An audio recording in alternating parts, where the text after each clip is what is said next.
China global times అడ్డగోలు ప్రచారం చేస్తోంది. పాక్ దెబ్బకు భారత యుద్ధ విమానాలు కూలిపోయాయంటూ అసత్యాలు ప్రచారం చేస్తోంది. కనీసం 3 భారత యుద్ధ విమానాలు కాశ్మీర్లో కూలిపోయాయని కథనాన్ని ప్రచారం చేసింది. అఖ్నూర్, రాంబన్, ప్యాంపోర్లో ఇవి కూలిపోయాయని అంటోంది గ్లోబల్ టైమ్స్.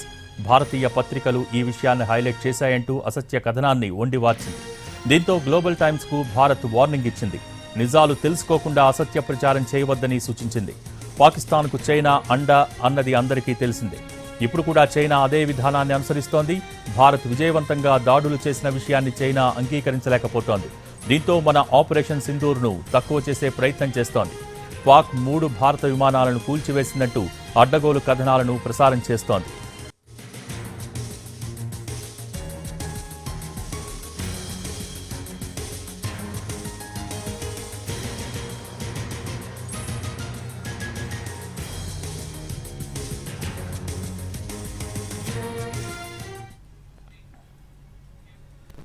న్యూయార్క్ టైమ్స్కు జ్ఞానోదయం అయినట్టు కనిపిస్తోంది. దెబ్బకు టోన్ షిఫ్ట్ చేసింది. మొన్నటిదాకా పెహల్గాం ఉగ్రదాడిని మిలిటెంట్ దాడి అంటూ రాసుకొచ్చిన న్యూయార్క్ టైమ్స్ ఇప్పుడు మాట మార్చింది.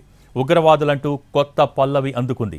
పెహల్గాం ఉగ్రదాడి తర్వాత మిలిటెంట్ అటాక్ అంటూ న్యూస్ పబ్లిష్ చేసింది న్యూయార్క్ టైమ్స్. కశ్మీర్లో మిలిటెంట్స్ దాడి చేశారు, పర్యాటకులు చనిపోయారు అంటూ వార్తలు ప్రచురించింది. దీనిపై అప్పుడే అమెరికా ఫారిన్ అఫైర్స్ కమిటీ గట్టిగా బదులిచ్చింది. మిలిటెంట్స్ కాదు, టెర్రరిస్టులు అంటూ హెడ్లైన్ని సరిచేసి ఎక్స్లో పోస్ట్ చేసింది.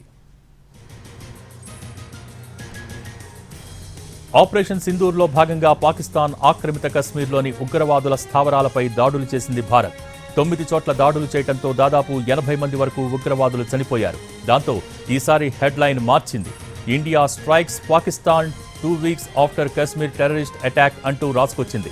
ఏప్రిల్ 22 నాటి పహల్గాం ఉగ్రదాడిలో 26 మంది టూరిస్టులు చనిపోయారు. ఆ ఉగ్రదాడికి భారత్ బదులిచ్చిందని న్యూయార్క్ టైమ్స్ రిపోర్ట్ చేసింది.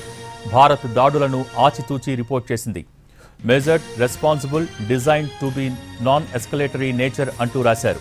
తెలిసిన టెర్రర్ క్యాంపులను మాత్రమే భారత్ టార్గెట్ చేసినట్టు తెలిపింది. అయితే న్యూయార్క్ టైమ్స్ ఉపయోగించిన టెర్రరిస్ట్ అనే పదమే అందరినీ అటెన్షన్కు కారణమైంది.